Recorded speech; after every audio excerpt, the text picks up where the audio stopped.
Que tú bendigas este tiempo, que nos dé fuerza, Señor, y que podamos compartir la palabra y que caiga en buena tierra, en corazones preparados, dispuestos y listos ya para recibir la instrucción, la palabra para hoy.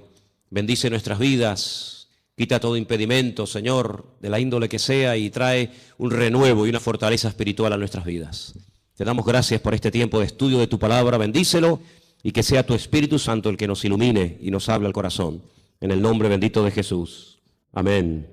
Amén. Vamos a Daniel, capítulo 12, por favor. Daniel, capítulo 12. Vamos a leer los primeros versículos de este maravilloso libro. Libro que hay que leer ahora más que nunca, ¿saben? Más que nunca. Hay que leer las profecías, las visiones que tuvo este hombre. Hay dos personas en el Antiguo Testamento que recibieron revelación sobre los últimos tiempos. Solamente dos. Muchos profetas recibieron revelación para su época o para tiempos cercanos a su época. Pero hay dos profetas que especialmente destacan, dos hombres que especialmente destacan por encima de los demás. Uno es el profeta Daniel. Dice la Biblia que muchas de las cosas que él recibió y muchas de las cosas que él dejó escritas en su libro, él no las entendía. Él por fe las escribía y ahí las dejaba, y el Señor le decía, esto es para el fin de los tiempos, para los últimos días. Y otro hombre que dice literalmente en Génesis 49:1, no lo vamos a leer, pero si lo quieren, recuérdenlo. Génesis 19:1, un hombre que antes de morir llama a todos sus hijos, me refiero al patriarca Jacob, y les dice, acercaos, que os voy a declarar lo que va a pasar en los últimos tiempos. Y esa palabra, los últimos tiempos, aparece también con las mismas palabras en el libro de Daniel. Curiosamente, en esa especie de despedida del patriarca Abraham de sus 12 hijos y también de sus nietos, Manasés y Efraín, no les dijo todo lo que probablemente él había recibido, sino que el Señor, como que a pesar de la revelación que este hombre tenía, no contó todo lo que él sabía. Pero en Daniel tenemos muchísima información acerca de estos tiempos en los cuales nos ha tocado vivir. Y a partir del versículo 1 vamos a comenzar a leer, y dice así la palabra del Señor. ¿Lo tienen, hermanos? Daniel 12:1. Realmente para entender el capítulo 12 hay que comenzar a leer desde el 10. Son capítulos muy largos, muy profundos, y por cuestiones de tiempo no lo vamos a leer hoy. Pero yo les pediría a ustedes que hoy o a lo largo de esta semana lean tranquilamente los capítulos 10, 11 y 12 del libro de Daniel, para que veáis qué información tan tremenda el Señor nos está dando a través de este hombre. En aquel tiempo se levantará Miguel, el gran príncipe, que está de parte de los hijos de tu pueblo. Será tiempo de angustia, cual nunca fue desde que hubo gente hasta entonces. Pero en aquel tiempo será libertado tu pueblo y todos los que se hallen escritos en el libro. Muchos de los que duermen en el polvo de la tierra serán despertados, unos para vida eterna y otros para vergüenza y confusión perpetua. Los entendidos resplandecerán como el resplandor del firmamento, y los que enseñan la justicia a la multitud como las estrellas a perpetua eternidad. Pero tú, Daniel, cierra las palabras y sella el libro hasta el tiempo del fin. Muchos correrán de aquí para allá y la ciencia se aumentará. Y yo, Daniel, miré, y he aquí otros dos que estaban en pie, el uno a este lado del río y el otro al otro lado del río. Y me dijo, uno de los varones que estaba vestido de lino, que estaba sobre las aguas del río, ¿cuándo será el fin de estas maravillas?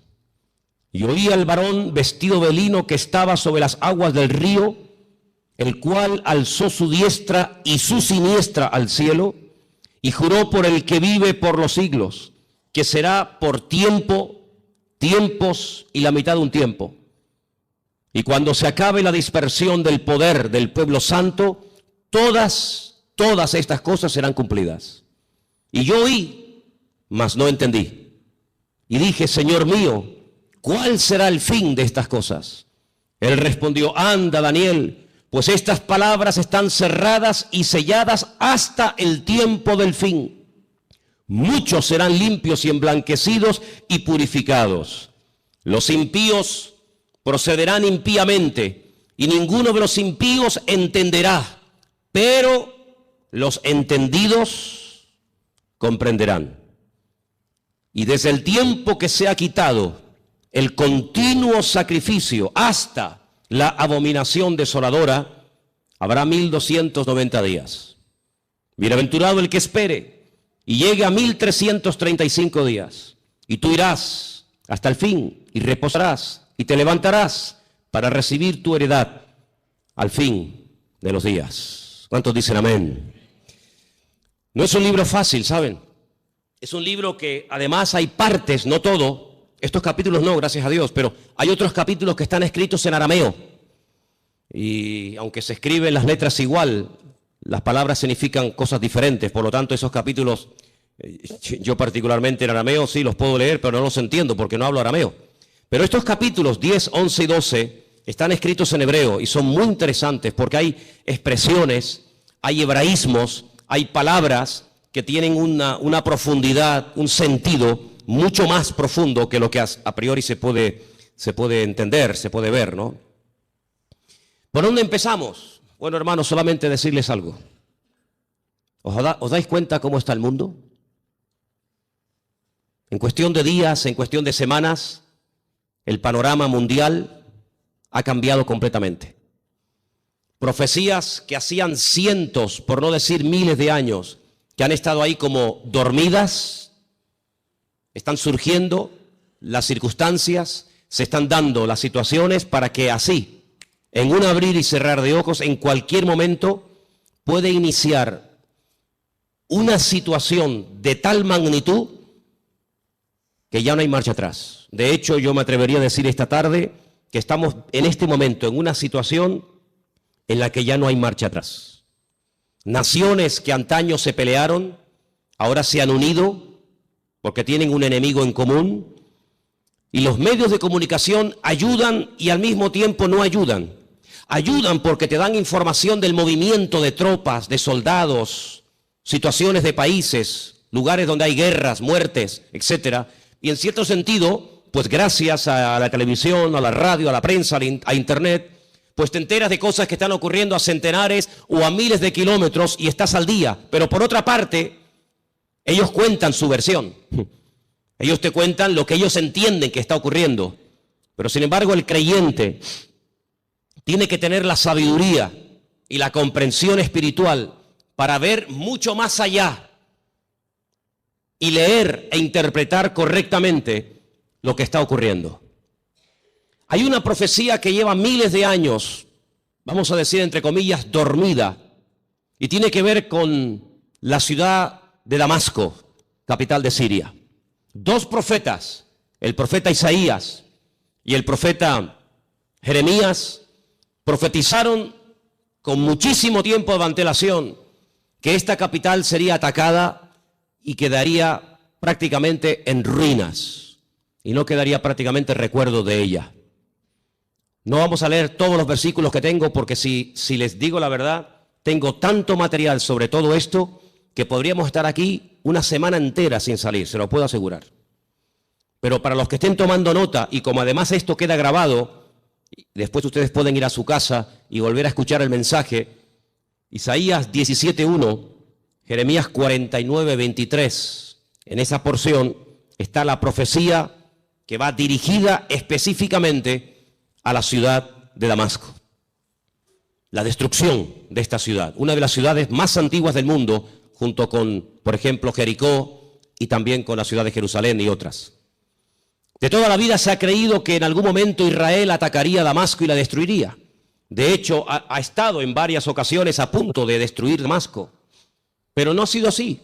Son los mismos sirios, peleándose unos contra otros, todos contra todos, los que están destruyendo un país que antaño fue un lugar donde miles y miles de cristianos vivían. Un lugar donde dice la Biblia que el apóstol Pablo se dirigía para perseguir a los cristianos porque aquello era un reducto, un lugar donde los cristianos se refugiaban. Y dice que mientras iba camino hacia Damasco, la Escritura dice que el Señor le salió en el camino y se le reveló como el camino, la verdad y la vida, como el Mesías. Y fue camino a Damasco que el apóstol Pablo llegó a conocer el Evangelio y al verdadero Mesías. Y fue en la ciudad de Damasco donde fue bautizado. Y fue en la ciudad de Damasco donde lo visitó un hermano, un discípulo llamado Ananías, que dice que oró por él y se le cayeron como escamas de los ojos y pudo entender. Y allí recibe una palabra que marcó su vida. Allí recibe una palabra profética y le dice: mira, el Señor se te ha aparecido en el camino, se te ha revelado, te está liberando. Yo en estos días he estado hablando acerca de varios tipos de ataduras: ataduras espirituales, ataduras físicas, ataduras mentales. El Señor dice: yo te he desatado, yo te rompo toda ligadura de prejuicios, de cultura, de religión, de rechazo a otras naciones, y te libero de tu pueblo y te envío lejos a los gentiles para que le abras los ojos y para que entiendan lo que tú ya has entendido. Pero también le profetiza los sufrimientos y las torturas y el camino arduo por donde tendrá que pasar hasta llegar a la meta, hasta llegar a la presencia del Señor, ¿verdad? Y estamos viendo cómo en Siria ya sinceramente todas las cifras se quedan cortas, porque ¿quién realmente sabe cuánta gente ha muerto, cuántos están muriendo, cuántos van a terminar de morir en el país de Siria, un país que está en el norte de Israel, que lo separa, digamos, esa frontera natural llamada los Altos del Golán, esa especie de balcón donde allí se encuentra el famoso Monte Hermón, ¿verdad?, del cual habla el Salmo 133, ¿verdad? Mirad cuán bueno y cuán delicioso es los hermanos juntos en armonía. Y ahí habla de ese hermoso monte. Bueno, pues en ese país están peleando, como dije, todos contra todos.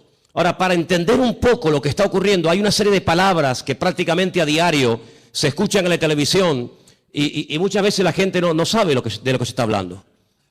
El mundo del Islam está dividido fundamentalmente en dos grandes fracciones. Hay algunos grupitos de los cuales no vamos a hablar, pero el mundo del Islam está dividido en dos grandes partes. Casi con más de un 80% están los suníes y con un 13% están los chiíes. Y de esto oímos hablar mucho a diario, ¿verdad? Los suníes, los chiíes. Y aunque hay países donde están todos juntos, pero hay después otros países que son mayoría suníes o mayoría chiíes. Por ejemplo, los países donde son mayoría los suníes, con más del 80%, es Arabia Saudita, donde se encuentra la Meca, Kuwait, los Emiratos Árabes, Jordania, Egipto, Pakistán, Afganistán, Yemen y otros más. Los países con mayoría chií, Irán, Persia, como lo llama la Biblia a la cabeza, parte de Irán, Líbano. Decir Siria, pues es un poco complicado, porque en Siria están ahí todos contra todos. Azerbaiyán, Bahrein. Cada uno de estos grupos, todos creen en el profeta Mahoma, todos leen el mismo libro, el Corán, pero hay grandes diferencias entre unos y otros. Daré algunas pinceladas para que nos situemos y sepamos de lo que estamos hablando y por qué se matan y por qué se odian tanto los suníes y los chiíes. En cada uno de estos bandos, por decirlo de alguna manera, o de estas fracciones, hay diferentes grupos armados que pelean contra los otros. Por ejemplo, el grupo terrorista más famoso de los chiíes es sin lugar a dudas Hezbollah, que son los que están ahí en el norte, en los Altos del Golán, y que en algunas ocasiones han atacado a Israel, e Israel también les ha atacado. Así que Hezbollah es un grupo mayoritariamente chií que está financiado por Irán. Pero luego en el otro bando, en la parte de los suníes, tenemos al famoso grupo Al-Qaeda, responsables de las famosas Torres Gemelas. Tenemos a los talibanes, tenemos al famoso Estado Islámico, ISIS, a los hermanos musulmanes que ganaron y después fueron derrocados en Egipto, y tenemos al grupo Hamás. Hamás significa violencia y es el grupo que en este momento está liberando la franja de Gaza, allí al sur de Israel. ¿Por qué se llevan tan mal los chiíes y los suníes? A la muerte del profeta Mahoma, su yerno, que a la vez era su primo, llamado Alí, fue el que ocupó el lugar del profeta Mahoma. Sin embargo, en el grupo de los suníes, su suegro, que fue el que recopiló todas las cosas acerca del Corán, que era de la misma tribu que Mahoma, Abu Bakr, era el que tomó el liderazgo del Islam. La palabra suníe viene de la palabra árabe suma, que significa código de conducta. Ellos creen en los ulemas, que son los doctores, los teólogos del Corán, y son los únicos que pueden, digamos, interpretar lo que dice el Corán, los textos del Corán. Por otro lado, los chiíes tienen a los famosos ayatolás, y ellos lo que hacen es que unen la política y la religión, y hay ahí una lucha, porque los suníes dicen que entre Alá y el hombre no puede haber ningún tipo de intermediarios, no se puede adorar a nadie más que a Alá, ¿sí? Pero sin embargo los chiíes, aunque también adoran a Alá y creen en el Corán, y van a la Meca en peregrinación. De hecho, sabéis, la última peregrinación ha sido, como todos los años, catastrófica. Han muerto casi 800 chiíes, la mayoría de ellos procedentes de Irán y de otros países chiitas. Pues ellos además en sus mezquitas tienen fotografías de sus mártires, entre comillas, de sus santos, y en cierto sentido como casi que los veneran. Así que estos dos bandos están enfrentados los unos contra los otros. Y allí en Siria, por ejemplo, están peleando los chiíes contra los suníes contra los chiíes. Unos son apoyados por unos países, otros son apoyados por otros países. Pero curiosamente nada de lo que ocurre en el mundo ocurre por casualidad. Todo tiene una razón de ser. Los hombres no pueden ir de un lugar a otro si Dios no lo permite. Las naciones no pueden dejar sus territorios y abarcar o conquistar otros territorios si Dios no lo permite. Todos los cambios que está habiendo en la geografía, en la política, en la economía, no es producto de la casualidad ni de la locura de cuatro locos, sino que todo esto es el movimiento que Dios permite que se lleve a cabo para el cumplimiento de las profecías, tanto de Daniel como de Ezequiel y otros grandes varones de Dios, que pronosticaron con cientos y con miles de años de antelación todo lo que iba a ocurrir. Curiosamente, Irán, que no son árabes, no confundan, los iraníes no son árabes, son persas, es el segundo animal, la segunda parte de la figura que vio Daniel en aquel sueño, pues dice que ya se han unido con el gran enemigo del norte, que es Rusia, y ya han comenzado a atacar a los enemigos del presidente de Siria, y ya dentro de pocos días comenzará una invasión por tierra, y ya están allí miles y miles de soldados rusos armados hasta los dientes, ya están atacando posiciones del famoso Estado Islámico y otros también que no tienen nada que ver con el Estado Islámico. Y mira tú por dónde dos países, uno tremendamente religioso como es Irán y uno tremendamente ateo como supuestamente se cree que son los rusos, pues resulta que se han unido porque dice que van a ayudar. Fíjate qué bondadosos y qué maravilla. Van a ayudar a un país que está lejos de sus fronteras, pero que tienen que ir a echarle una mano porque si no va a ser destruido. Solamente hay 5 ciudades de Siria que en este momento están bajo el dominio del presidente Bashar. El resto del país está prácticamente destruido o tomado por otras fracciones. Y mira tú por dónde. La semana pasada, la costa de Siria y la costa de Israel se llenaba de portaaviones chinos, armados hasta los dientes con armas nucleares, con misiles, con bombas, misiles de largo y de corto alcance, capaces de recorrer centenares y miles de kilómetros. Y mira tú por dónde naciones como China, que no tiene nada que ver con Siria, o Rusia, que está allí con sus problemas, y los iraníes, que tienen también sus problemas recién salidos de todo este follón que han tenido, resulta que ahora se están uniendo como amigos porque van a liberar a Siria. Y nos vamos a quedar con esta información. Nos vamos a quedar simplemente con la idea de que van a ayudar a Siria y cuando se arregle la situación en Siria, cada uno se va a retirar a su respectivo país. ¿Y quién paga esas bombas? ¿Quién paga esos gastos? Los muertos que van a caer por ambas partes, las familias, los uniformes, las balas, los cañones, la gasolina, el gasoil, los aviones, los helicópteros. ¿Por qué todo esto? La Biblia nos dice por qué. Porque el Señor en los últimos tiempos lo que hará es que utilizando entre comillas la excusa de que van a ayudar, de que van a liberar a un país amigo o aliado como puede ser Siria, una vez que lo hayan, digamos, calmado la situación, nada les va a impedir que crucen por el norte y por diferentes partes del país rumbo como dice la Biblia, a la tierra gloriosa. Porque detrás de todo esto no está simplemente cuestiones políticas o económicas, sino fundamentalmente hay una razón: destruir a Dios y destruir al pueblo de Dios. Israel sabe perfectamente que se encuentra en una especie de callejón, no digo sin salida, porque Israel siempre tendrá salida, y la salida no es mirando a Estados Unidos, la salida no es mirando hacia Europa, sino que, como dice la Escritura, Israel en los últimos tiempos se verá totalmente sola y abandonada, como aquella pobre viuda que se fue cargada o se fue contenta con sus hijos, incluso haciendo honor a su nombre, complacida, y viene del extranjero derrotada y solitaria, sin hijos y sin marido, llamada Noemí, y tiene la pobre Ruth que atenderla en los últimos años de su vida. La Biblia nos enseña que estos últimos tiempos recibe un nombre que nos revela, porque los nombres son muy importantes en la Biblia. Yo siempre he dicho que hay una genética, ¿verdad?, que todos llevamos por dentro, que es hereditaria, pero luego, según la Biblia, el nombre tiene un poder espiritual, una influencia tremenda en las personas. Es una especie de código genético espiritual, ¿verdad? Y esta mujer, cuando viene de Jordania, de Moab, dice que ya no se siente complacida y por lo tanto ya no quiere usar más su nombre, sino que le dice a la gente que le llamen Mará, que significa amargada o entristecida, ¿verdad?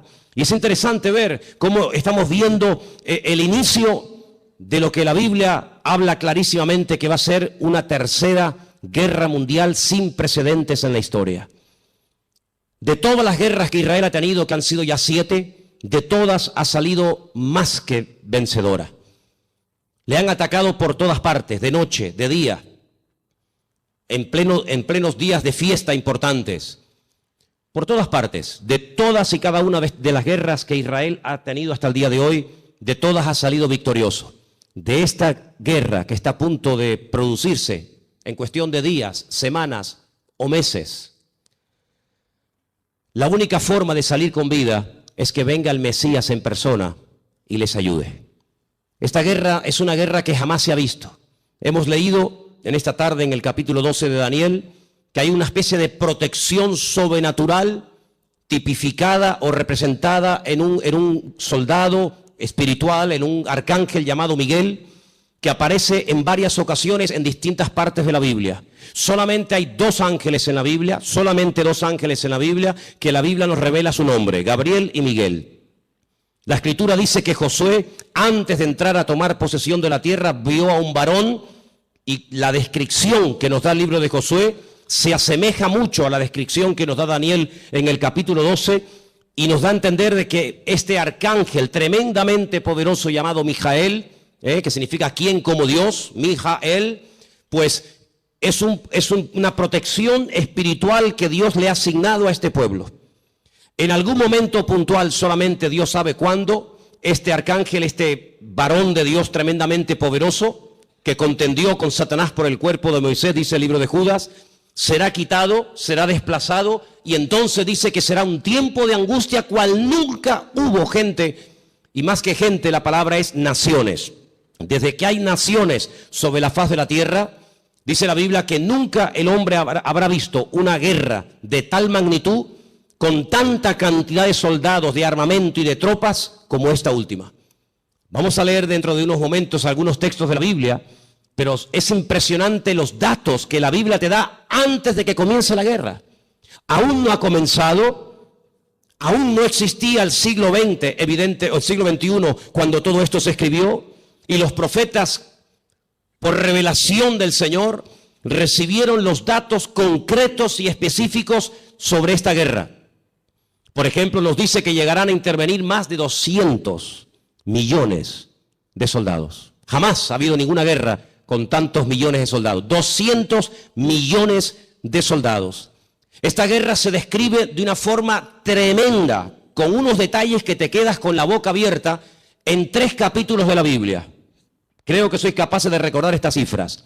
Ezequiel 38 y 39 y Zacarías capítulo 14. Ahí tenéis toda la información acerca de esta tremenda batalla que empezará por el norte, capitaneada y dirigida nada más y nada menos que por Rusia.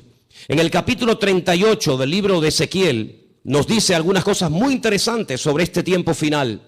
Y voy a leer algunos versículos para que veáis qué importancia le da el Señor a que el pueblo de Dios no esté en la ignorancia. Hay gente que está muy distraída, muy sumergida en sus problemas, muy metidos en sus cuestiones y se olvidan de que el Señor en su palabra nos dice que tenemos que levantar la vista y darnos cuenta de que nuestra redención está cercana. Ezequiel 38 dice, versículo 1, vino palabra del Señor diciendo, hijo de hombre, pon tu rostro contra Gog. Gog es el nombre, digamos, simbólico, no es que se llame así, de una región que la Biblia lo llama Magog, que está en todo lo que sería todo el territorio que ocupa Rusia actualmente.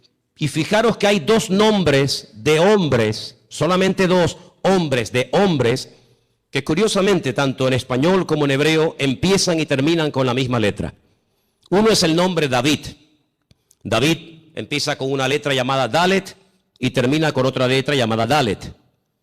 Y esto nos habla acerca de que David era un hombre que cuando lo conocías así era. No es que lo vas conociendo y es completamente diferente. Es un hombre que no tiene dos caras, no tiene dos personalidades, no tiene doblez en su carácter. David era así. Por eso esa letra que empieza y esa letra que termina es la misma, como diciendo que David es un hombre que es lo que ves, no hay más.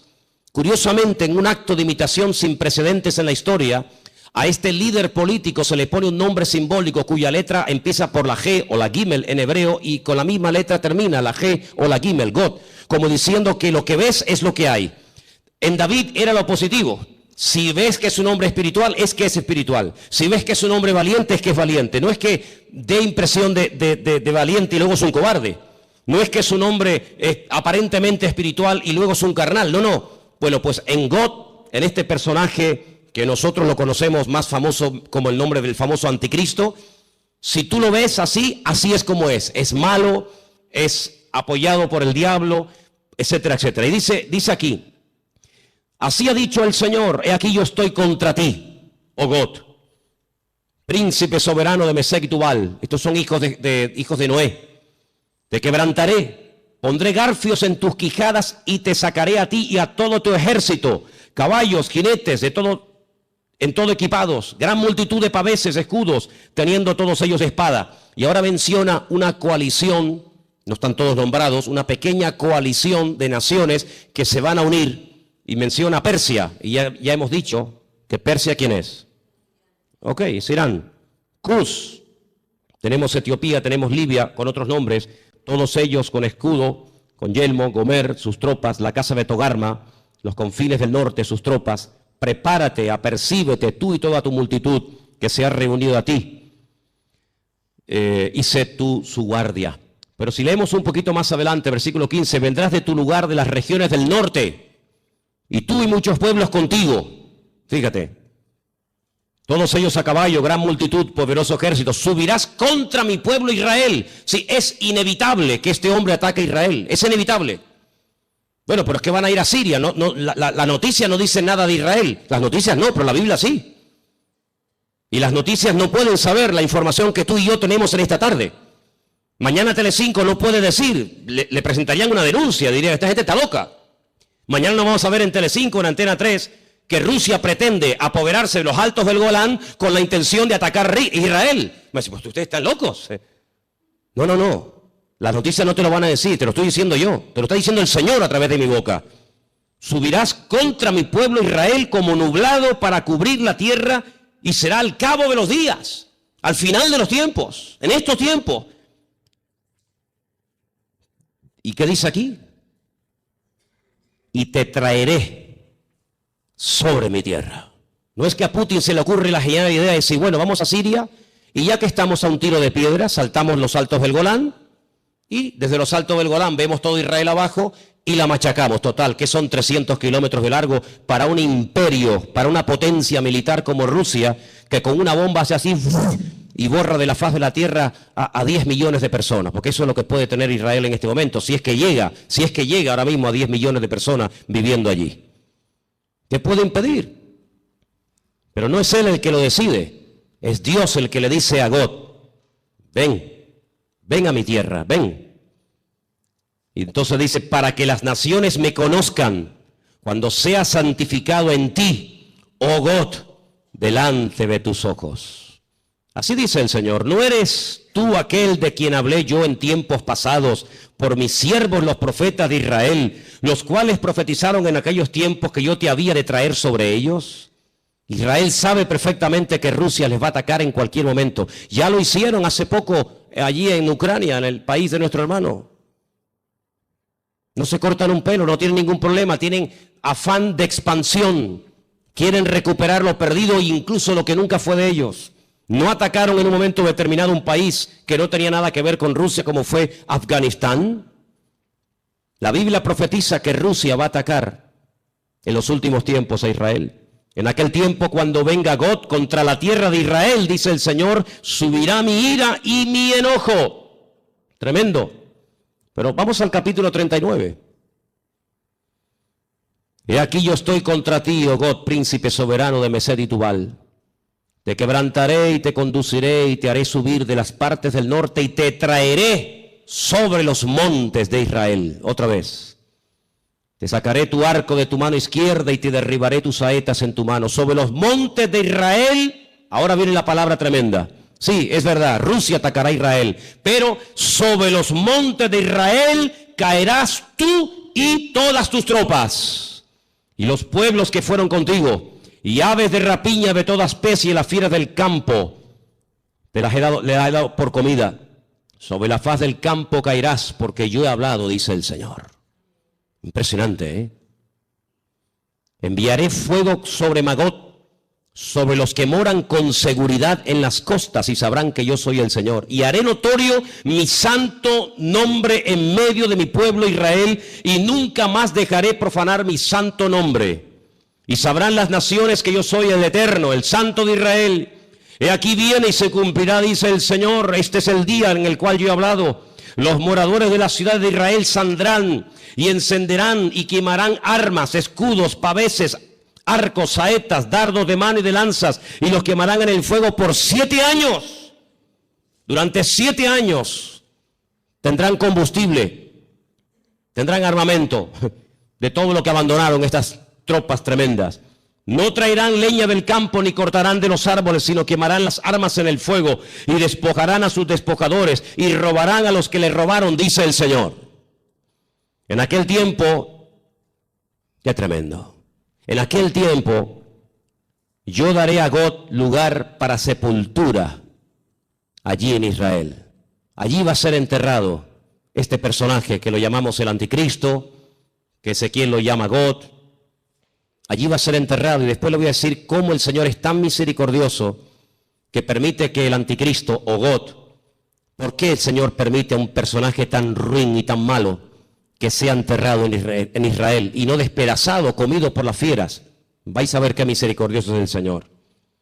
En aquel tiempo yo daré a God lugar para sepultura allí en Israel, en el valle de los que pasan al oriente del mar, obstruirá el paso a los transeúntes, pues allí enterrarán a God y a toda su multitud, y lo llamarán el valle de Hamón God, que significa la multitud de God. La casa de Israel los estará enterrando por 7 meses. ¡Qué matanza, hermanos! 7 meses enterrando cadáveres. Impresionante, ¿eh? Versículo 13. Los enterrará todo el pueblo de la tierra, y será para ellos célebre el día en el que yo sea glorificado, dice el Señor.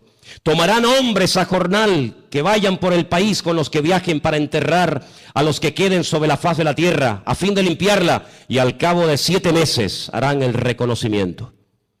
Pasarán los que irán por el país, y el que vea los huesos de algún hombre pondrá junto a ellos una señal, hasta que los entierren los sepultureros en el valle de Hamón God. Versículo 21, pondré mi gloria entre las naciones, y todas las naciones verán el juicio, mi juicio que habré hecho, y mi mano sobre ellos. Es increíble, ¿no? Como el profeta Ezequiel pudo describir con una exactitud tremenda cuánto tiempo estarán enterrando cadáveres, cuántos años quemando armamento al fuego. ¿Quién es este hombre God? Si ustedes estudian los nombres de los hijos de Noé, porque de ahí arranca todo. Una de las cosas que tenemos que tener bien claro es que el futuro está escrito, está codificado en el pasado. Todo está escrito en el Génesis. Y para poder comprender lo que va a pasar en el futuro, hay que saber lo que pasó en el pasado. 3 hijos tuvo Noé: Sem, Cam y Jafet. Cuando Noé sale del arca, planta una viña, dice la palabra de Dios que se emborrachó, perdió el control, se emborrachó, quedó desnudo en medio de su tienda. Y uno de sus hijos, Cam, dice el texto hebreo, que se rió, se burló de su padre, no lo cubrió, no lo tapó, lo humilló, se lo contó a sus hermanos, incluso hasta intentó propasarse con su propio hermano, con su propio padre. Sus 2 hermanos fueron de espalda caminando y taparon a su padre. Fíjate qué misericordioso es el Señor, que este personaje que es descendiente de Jafet, no de Cam, no de Sem, sino de Jafet, por haber cubierto a su padre, él será cubierto con tierra en los últimos tiempos, en la tierra de Israel. El refrán dice: midá keneged midá, lo que siembras es lo que cosechas, medida por medida. ¿Por qué esperó el pueblo de Israel por María? Al fin y al cabo era una, el resto era tanta gente, 2 millones de personas. ¿Por qué esperó todo el pueblo por María? Porque María, cuando Moisés era pequeño, esperó a ver cuál era el futuro de su hermano Moisés, y no se fue hasta que la hija del faraón lo adoptó y se lo llevó al palacio. Y por ese acto de esperar, de preocuparse por el futuro de su hermanito, que en aquel tiempo era un bebé de 3 mesitos, por ese acto de misericordia y de amor y de interés, años más tarde, el pueblo la espera a ella. Y siempre es así. De ahí que Pablo diga a los Gálatas: si queréis cosechar, tenéis que sembrar, pero sembrar abundantemente para poder cosechar abundantemente. Así que este personaje está a punto de aparecer. Este famoso anticristo está a punto de aparecer, pero ya lo hemos dicho en muchas ocasiones, que en los últimos tiempos habrá una influencia de una institución religiosa que describe perfectamente el libro del Apocalipsis, que dice cómo se visten, dónde están, cómo hablan, cómo no hablan, etcétera, etcétera. Es increíble el impacto que en tan poco tiempo ha producido el Papa Francisco. Es increíble, ¿no? En tan poco tiempo le ha caído bien a todo el mundo. No hay nadie que diga nada malo de Francisco. Fue a Israel y a los judíos, a los rabinos les cayó bien. Incluso llegó a ir al muro de los lamentos y puso su petición entre las rendijas del muro. Después se fue con Abu Hamas, el presidente de la autoridad palestina, y le cayó estupendamente y casi se hicieron amigos y rezaron juntos mirando hacia la Meca. Se fue a Turquía y en la famosa mezquita de Turquía, orando hacia la Meca, le cayó de maravilla a los musulmanes. A todo el mundo le cae bien, a los artistas, incluso a los ateos. Recientemente escuchaba a un político ateo que decía: me cae muy bien este hombre, aunque yo no soy creyente ni creo en Dios, pero me cae muy bien este hombre. Dieron la vuelta al mundo en cuestión de minutos las declaraciones que hizo en un avión mientras viajaba, cuando le preguntaron por los homosexuales, por los gays, y él dijo: ¿quién soy yo? ¿Quién soy yo para juzgar a los gays? Y todo el mundo comenzó a decir: la iglesia está cambiando. Qué diferente, la postura de este Papa en comparación con los otros 2 que eran tan intransigentes y tan radicales. ¿Quién soy yo para juzgar? No pasó mucho tiempo y ya hizo juicio sobre uno de sus trabajadores. Ayer un sacerdote, dice él, que salió del armario porque Dios así se lo había pedido y así lo había querido, y fulminantemente fue destituido, ¿no? Qué contradicción con las declaraciones del avión, ¿no? Pero en los últimos tiempos la Biblia nos enseña que habrá una especie de religión que le va a caer bien a todo el mundo.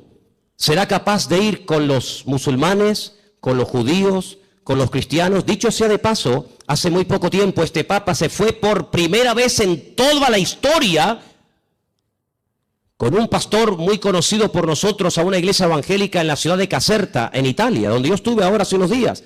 Estuvo con un montón de pastores que vinieron de Argentina, puesto que el Papa es argentino, y allí tuvieron un culto donde él estuvo como uno más. Hicieron un tiempito de oración, y él hizo una oración incluso, y todos participaron, y se sacaron fotografías, y todo el mundo, qué contento, ¿verdad? La Biblia nos enseña que las rameras son capaces de irse con gente mayor y con gente joven. Las rameras son capaces de irse con gente sin dientes y con gente con dentadura perfecta. Las prostitutas son capaces de trabajar de día o de noche, y lo mismo le da a irse con un blanco, con un negro, con un rico, con un pobre, con un cristiano, con un ateo, con un satánico, le da igual, porque ese es su trabajo, llevarse bien con todo el mundo para sacarle lo que ella quiera a cambio. Y la palabra de Dios nos enseña que en los últimos tiempos la política y la religión se casarán y se unirán. Qué tremendo los lugares y las conversaciones que últimamente está manteniendo el Papa y muchos políticos viajando de un lugar para otro. Todo está preparado. Y hermanos, esto no ha hecho más que empezar, pero en cualquier momento salta la chispa. Y lo que tenemos que preguntarnos todos y cada uno de nosotros, ¿qué mensaje nos está dando el Señor? Yo vengo diciendo hace mucho tiempo que Dios está hablando y hablando y hablando y hablando. El problema no es que Dios no hable, el problema es que hay muchos que no le entienden, o si le entienden se hacen los distraídos. Dije hace unas semanas atrás que Dios no solamente habla a través de la palabra, claro, lo sabemos. El que lee la Biblia está leyendo la palabra de Dios, el SMS de Dios, el WhatsApp de Dios, y sabe perfectamente lo que Dios quiere y lo que Dios no quiere. Pero ¿y los que no leen la Biblia? El que no le interesa o no quiere, o dice él que no entiende la Biblia, pues Dios también le está hablando a toda la humanidad. Quiero que vengan conmigo a Génesis 1, capítulo 14, para que os des cuenta algo tremendo que el Señor dijo en un principio. Allí está, en el Génesis 1, 14.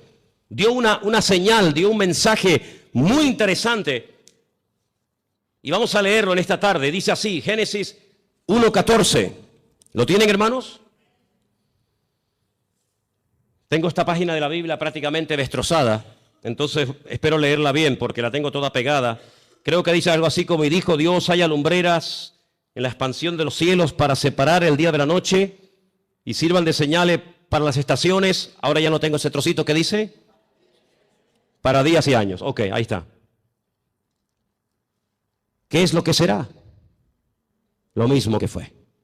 Cuando estudiamos hace unas semanas atrás el Salmo 19, yo dije que el Salmo 19 dice literalmente: los cielos cuentan la gloria de Dios y el firmamento anuncia la obra de sus manos. Un día emite palabra o información a otro día, de tal manera que hay personas paganas, no creyentes, que a lo largo de la historia, incluso hasta en estos tiempos, fíjate lo que te digo, observando no las profecías de la Biblia, sino observando el cielo, el firmamento, llegan a conclusiones tremendas.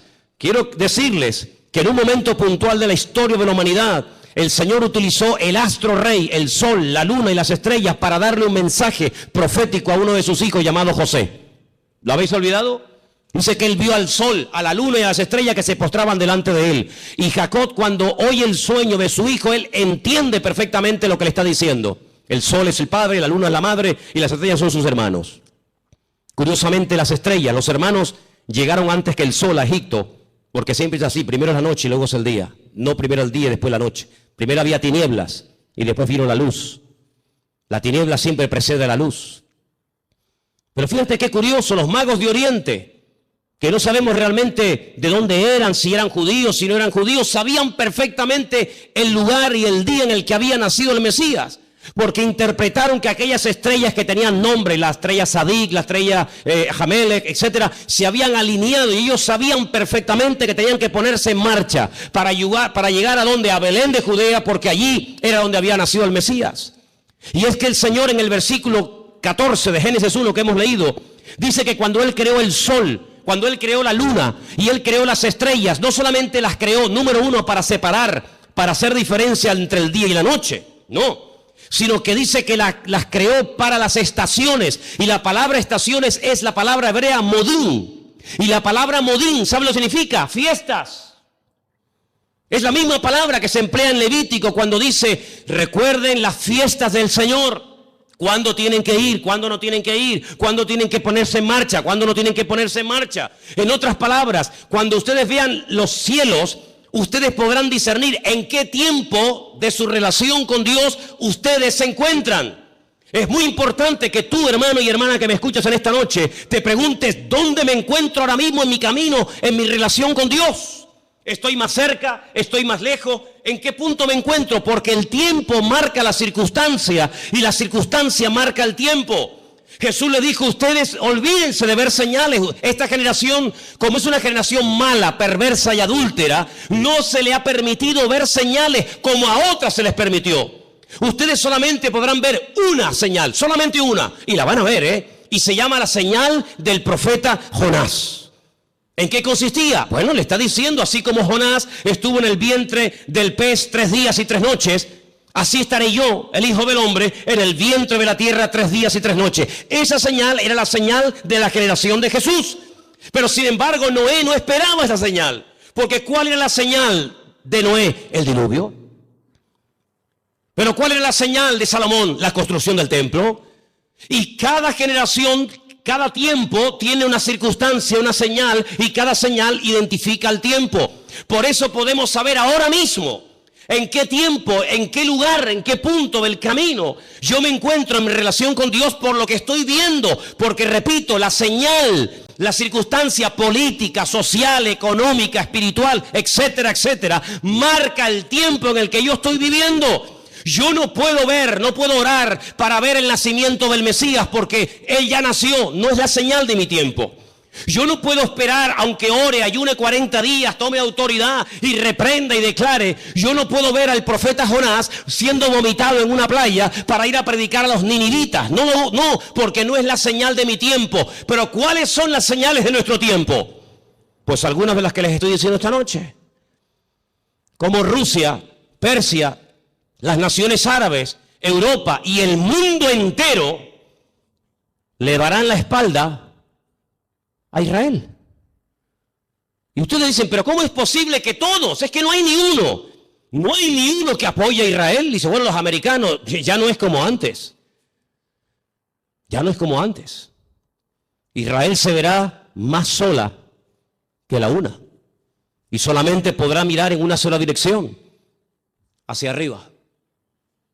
Al Señor tu Dios adorarás y a Él solo servirás. Era como la señal profética en el arca de Noé. El arca de Noé no eran balcones como estos cruceros hermosos que abres la ventana de tu habitación y sales a una terraza. No, el arca de Noé no tenía ventana, no tenía ojo de buey, tenía una sola ventana arriba. No podían mirar a derecha, izquierda, adelante o detrás, no. El arca de Noé no tenía timón, porque no había que dirigirla a ninguna parte, Dios la dirigía. Y si querías mirar a algo, a una dirección, si era de día o de noche, arriba, nada más que arriba. Y eso es lo que el Señor quiere que nosotros hagamos, que solamente mires arriba. ¿Y quién está arriba? El Señor Dios Todopoderoso, nuestro Señor, Rey de Reyes y Señor de Señores, no solamente a Él. Y por eso, amados hermanos, esta es la señal de nuestro tiempo. ¿Qué pinta Rusia en Siria? ¿Qué pinta Irán? Que el objetivo no es Siria. Que el objetivo no es llegar y controlar a ISIS y fulminarlo, que no. Que si hubieran querido fulminar a esto, ya lo hubieran hecho hace mucho tiempo. Si Rusia, si Estados Unidos quisiera arreglar el problema de Siria, de los yihadistas, ya lo hubieran hecho. No hay problema en eso. No lanzó una bomba Estados Unidos sobre una ciudad japonesa llamada Hiroshima y se cargó a más de 500.000 de personas así. Y no lanzó otra sobre Nagasaki y en cuestión de segundos la borró de la faz de la tierra. El problema no está en que no se pueda contra ellos. Sí se puede contra ellos. El tema es que cada pieza tiene que encajar en el puzzle del Señor. Y el Señor ha puesto a esta gente allí. Una cosa increíble que un musulmán dinamite una mezquita o ataque a otro musulmán. Es una cosa increíble. Que le prenda fuego a un cuerpo de un hermano musulmán es una cosa inconcebible dentro del Islam, porque el Islam no es eso. Pero con esa excusa, las potencias se están uniendo, pero no se dan cuenta de que es el Señor el que les está diciendo, vengan, vengan.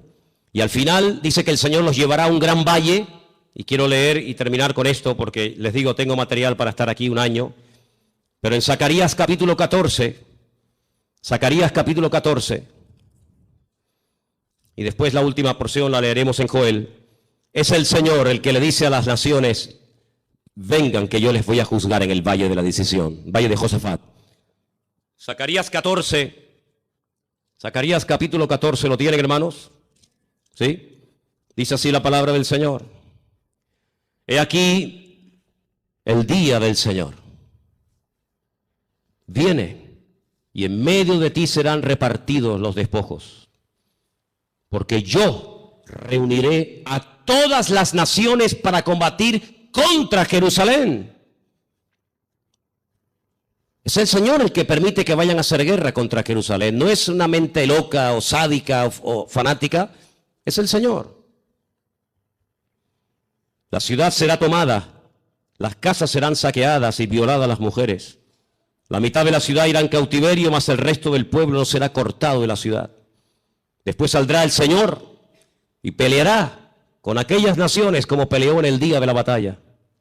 Se afirmarán sus pies en aquel día sobre el monte de los olivos, que está enfrente de Jerusalén al oriente. Y el monte de los olivos se partirá por en medio hacia la tierra del oriente y hacia el occidente, haciendo un valle muy grande, y la mitad del monte se apartará hacia el norte y la otra mitad hacia el sur. Seguimos un poquito más adelante, versículo 6. Acontecerá que en ese día no habrá luz clara ni oscura. Volvemos al Génesis. Será un día el cual es conocido por el Señor, que no será ni de día ni de noche. Eso es lo que no nos entra en la cabeza. Pero sucederá que al caer la tarde habrá luz. Acontecerá también en aquel día que saldrán de Jerusalén aguas vivas, la mitad de ellas hacia el mar oriental y la otra mitad hacia el mar occidental, en verano y en invierno. Y el Señor será el rey sobre toda la tierra, y en aquel día el Señor será uno, y uno será su nombre. Vamos a ir al versículo 12. Esto nunca ha pasado en ninguna guerra bíblica. Esta será la plaga con la que herirá el Señor a todos los pueblos que pelearon contra Jerusalén. La carne de ellos se corromperá estando ellos sobre sus pies. No es que cuando te pegan un tiro, te meten una puñalada, te duele y te caes poco a poco al suelo. No va a pasar así. Va a ser algo fulminante. La carne de ellos se consumirá estando sobre sus pies. Se consumirán en las cuencas sus ojos, y la lengua se les deshará en la boca. Y acontecerá en aquel día que habrá entre ellos gran pánico, enviado de parte del Señor, y trabará cada uno en su mano a su compañero, y levantará su mano contra la mano de su compañero. Se matarán unos a otros. Algo milagroso. Sigo más adelante, versículo 15. Así también será la plaga de los caballos, de los mulos, de los camellos, de los asnos y de todas las bestias que estuvieren en aquellos campamentos. Todos los que sobrevivieren de las naciones que vinieron contra Jerusalén subirán de año en año para adorar al Rey, al Señor de los ejércitos, y a celebrar la fiesta de los tabernáculos. Y pueden seguir leyendo para que veáis qué cosas tan interesantes se dicen ahí. Aquí predice la Biblia que las armas químicas, bacteriológicas y nucleares se van a usar, hermanos. No te quepa la menor duda. Estando de pie, se desmigajan, desaparecen como si fueran polvo, como si fueran ceniza. Así describe el profeta Zacarías la muerte de la gente en esta batalla, en el valle de Josafat, valle de Megido. Napoleón, cuando llegó a Israel, visitó el valle de Josafat o el valle de Megido y dijo: este valle está preparado para librar una gran batalla. Y efectivamente, en ese lugar, dice el Señor, que es como una olla, como un lagar. El Señor entrará allí en juicio con todas las naciones, 200 millones de soldados, tierra, mar, aire, por todas partes, árabes, europeos, de todas las partes del mundo, peleando por conquistar Israel, por arrasar de la faz de la tierra a este pueblo, por conquistar Jerusalén y por decir: hemos ganado, hemos vencido, hemos humillado al Dios de Jacob, al Dios de Isaac y al Dios de Abraham. ¿Qué les parece? Ya no es una guerra contra hermanos, ya no es una guerra con una familia, ya no es una guerra contra otro país, ya es una guerra contra el mismísimo Dios. Cargarse a Dios, borrar a Dios de la faz de la tierra. Pero hay una señal que está apareciendo en los últimos tiempos, y te la dejo ahí para que medites en ella. Y dice la Biblia literalmente lo siguiente: el sol se convertirá en tinieblas y la luna en sangre antes de que venga el gran día y espantoso del Señor. Qué curioso, ¿no? Hasta Dios hablando a través de los eclipses, a través de las famosas lunas de sangre, que curiosamente tanto el año pasado 2014 como este año 2015 siempre han aparecido coincidiendo o con Pesaj, la Pascua, o con la fiesta de los tabernáculos. Qué curioso, el año pasado y este año otra vez volvió a aparecer una cuarta luna roja en el día de Pesaj o de Pascua, y recientemente, hace unos días, en la fiesta de los tabernáculos. Dios hablando, porque un día emite palabra, otro día. Los cielos cuentan la gloria del Señor. Lo que puedo decir con todo esto es que nos queda poco tiempo. La humanidad va a entrar en un callejón sin salida, pero dice la Biblia que tenemos que velar, tenemos que orar, buscar del Señor más que nunca, no perder el tiempo. No dejes que el enemigo te robe la paz, ni dentro de tu casa ni fuera de tu casa. No dejes que el enemigo arrebate la bendición que tanto le costó al Señor ganar en la cruz por ti y por mí. Así que en esta tarde es tiempo de acercarnos al Señor, es tiempo de decirle: Señor, recompón mi vida, restaura. Hay voces por aquí, voces por allá, el mundo se está cayendo a pedazos, la ciencia aumentará, la gente corre de un lado para otro, gente de oriente a occidente, de aquí para allá. Pero todo esto es la señal de que pronto te corre de un lado para otro, gente de oriente a occidente, de aquí para allá. Pero todo esto es la señal de que pronto viene el Señor a buscar a su pueblo. ¿Cuántos dicen amén? Cierra tus ojos, hermano. Cierra tus ojos. Lee tranquilamente hoy en casa Ezequiel 38, Ezequiel 39, el libro de Joel, las cartas de Pablo, el libro de Apocalipsis, el libro de Daniel, y te vas a dar cuenta de que el Señor está hablando por todas partes, para que despertemos del sueño, para que nos demos cuenta de que el tiempo se acorta y que no hay tiempo que perder. Señor, en esta tarde nos vamos a acercar ahora a tu mesa con acción de gracias. Queremos participar con gratitud, reconociendo tu soberanía, reconociendo tu autoridad. Nos ponemos bajo tu cobertura, Señor. Nos ponemos, Señor, en tus manos. Pedimos que bendigas este pan, este vino, símbolos de tu muerte, de tu victoria, de tu resurrección, de tu venida. Y que en esta tarde lo hagamos, como dice la palabra del Señor, dignamente, valorando cada cosa que tú has hecho por nosotros, Padre. Bendice este tiempo y que podamos salir esta tarde de este lugar renovados, bendecidos y fortalecidos. Abre nuestros ojos para que podamos ver todo lo que está ocurriendo, cómo las profecías se están cumpliendo de una forma tremenda. En el nombre bendito de Jesús. Amén, amén. Vamos a ponernos de pie, por favor, en esta noche.